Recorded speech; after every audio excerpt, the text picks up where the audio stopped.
की कहानी। भाग्य वाले का भूत हल जोतता है। सुदूर एक गांव में मोहन नाम का पहलवान रहता था, जिसके पास 5 भैंसें थी। दिन भर भैंसों की देखभाल करना और उनका दूध पीना ही मोहन की दिनचर्या थी। भैंसों का दूध पीते रहने के कारण वह काफी बलवान हो गया था। मोहन अपने बचाव और सहारे के लिए एक लोहे की छड़ हमेशा साथ रखता था। इस कारण कोई भी मोहन को एक बार देख लेता तो उसकी हृष्ट-पुष्ट काया व शक्तिशाली शरीर को देखकर डर जाया करता था। मोहन का पूरी दुनिया में कोई नहीं था तो उम्र बढ़ने के साथ उसे अपनी शादी की चिंता सताने लगी थी। इसलिए वह अक्सर लोगों से पूछा करता था कि उसकी शादी कहाँ और किससे होगी। लोग उसे देखकर डर जाते व उसके सवाल का जवाब न दे पाते थे। इस पर मोहन उनके साथ मारपीट किया करता था, जिसके चलते लोगों ने उस रास्ते से ही गुजरना बंद कर दिया था। एक बार किसी दूसरे गांव का एक ब्राह्मण और एक हमाम किसी विवाह समारोह में शामिल होने जा रहे थे। रास्ते में उन्हें मोहन मिल गया। मोहन ने ब्राह्मण को देखा तो उसने दोनों को अपने पास बुलाते हुए कहा कि आप तो मुझे ज्ञानी नजर आते हो, बताइए मेरी शादी कब और कहाँ होगी। इस तरह पहलवान का सवाल सुनकर दोनों ठिठक गए। हमाम काफी चतुर था, उसने सोचा कि अगर हम इससे बहस करेंगे तो इसके बल के आगे हमारा कोई मुकाबला नहीं।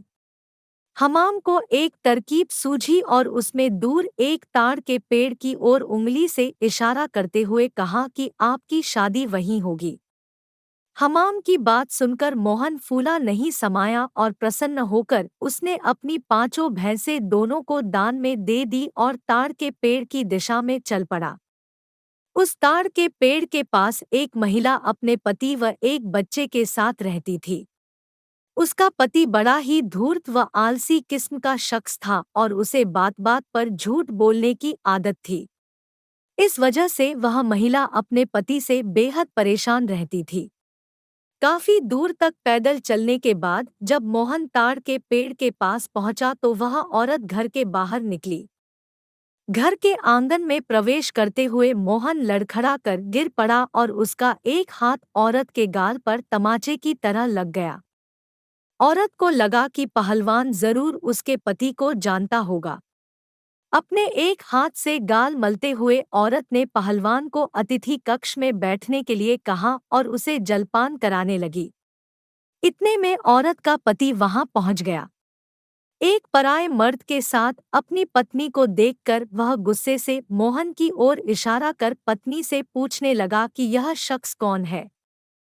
औरत ने डरते हुए कहा कि उसे लगा कि वह परिचित है, इसलिए उसने उसे भीतर आने दिया।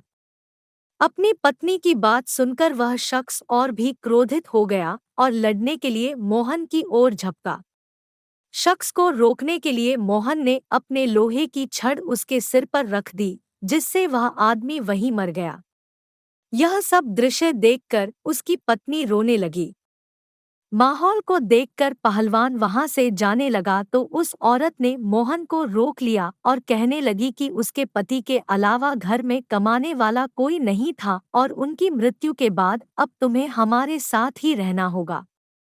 इसके बाद मोहन उस औरत के साथ उसी घर में रहने लगा। मोहन को भैंसों का दूध पीने के अलावा कोई काम नहीं आता था।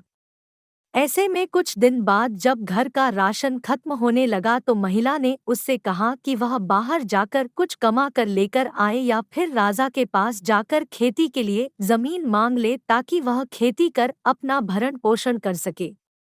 महिला की बात सुनकर पहलवान अपने लोहे की छड़ उठाए राजमहल की ओर चल पड़ा। राजमहल के पास पहुंचने पर सभी द्वारपाल और सैनिक मोहन की काया देखकर डर से कांपने लगे और तुरंत राजा तक सूचना पहुंचाई कि कोई बलवान हाथ में लोहे की छड़ लिए महल की ओर बढ़ता चला आ रहा है। सूचना पाकर राजा ने तुरंत अपने मुंशी को बुलाया और उसे तत्काल पहलवान के पास जाकर आने का कारण पूछने को कहा। पहलवान मुंशी को खेती के लिए जमीन मांगने की अपनी विनती बताता है। संदेश लेकर राजा के पास पहुंचने पर राजा पहलवान को ढेर सारी जमीन देने का आदेश देता है। मुंशी बेहद चतुर होता है, तो वह राजा द्वारा पहलवान को दी गई अधिकांश जमीन स्वयं के लिए रखकर मोहन को कब्रिस्तान के पास एक बंजर जमीन का छोटा सा टुकड़ा दे देता है, जिसे पाकर पहलवान खुशी खुशी वापस लौट जाता है। उस बंजर जमीन के पास के बीच में एक पीपल का पेड़ होता है, जिस पर भूतों का बसेरा होता है। जमीन को फसल उगाने योग्य बनाने के लिए जब पहलवान जुताई शुरू करता है, तो पेड़ के कारण उसे खेत जोतने में परेशानी आने लगती है। मोहन उस पेड़ को उखाड़ने की ठान लेता है और अपनी लोहे की छड़ से उस पर प्रहार करता है, जिससे करीब 150 भूत पेड़ से नीचे गिर जाते हैं और गुस्से से पहलवान की ओर लड़ने के लिए दौड़ते हैं। पहलवान अपनी छड़ से सभी भूतों के छक्के छुड़ा देता है। पहलवान से जीतना असंभव जानकर भूत मोहन के सामने पेड़ न काटने की गुजारिश करने लगे। भूतों ने कहा, यह हमारा घर है, हम कई साल से यहाँ रह रहे हैं, हमारे घर को मत उजाड़ो।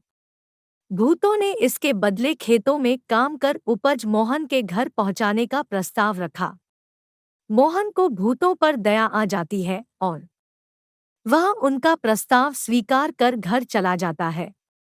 इसके बाद से भूत समय समय पर पहलवान के घर हर फसल पहुँचाने लगे। एक बार उन भूतों का गुरु उनसे मिलने आता है। सभी भूतों को दुबला पतला व कमजोर देखकर वह उनकी दुर्दशा का कारण पूछता है। भूतों से पूरा वृतांत सुनकर गुरु पहलवान को सबक सिखाने की ठानता है और उसके घर की ओर चल पड़ता है।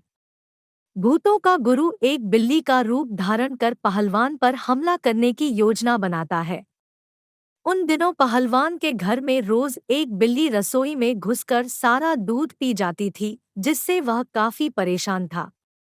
उस दिन पहलवान भी उस बिल्ली को सबक सिखाने के लिए दरवाजे के पीछे छिपकर बिल्ली का इंतजार कर रहा होता है। जैसे ही बिल्ली के रूप में भूतों का गुरु कमरे में प्रवेश करता है, पहलवान उस पर प्रहार कर देता है। पहलवान के प्रहार से भूतों के गुरु की कई हड्डियां टूट जाती हैं और वह अपने असली रूप में आकर अपनी जान बख्शने का निवेदन करने लगता है। मोहन ने भूतों के गुरु को छोड़ने पर खुद के लिए सजा चुनने के लिए कहा। ऐसे में भूतों के गुरु ने कहा कि उसे बख्शने पर वह राशन की मात्रा दोगुनी कर देगा।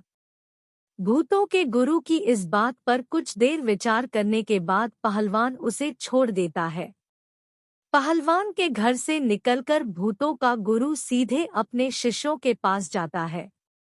शिष्यों के पूछने पर वह उन्हें पूरा वृत्तांत बताता है और कहता है कि अब से पहलवान के घर भेजने वाले राशन की मात्रा दोगुनी करनी होगी।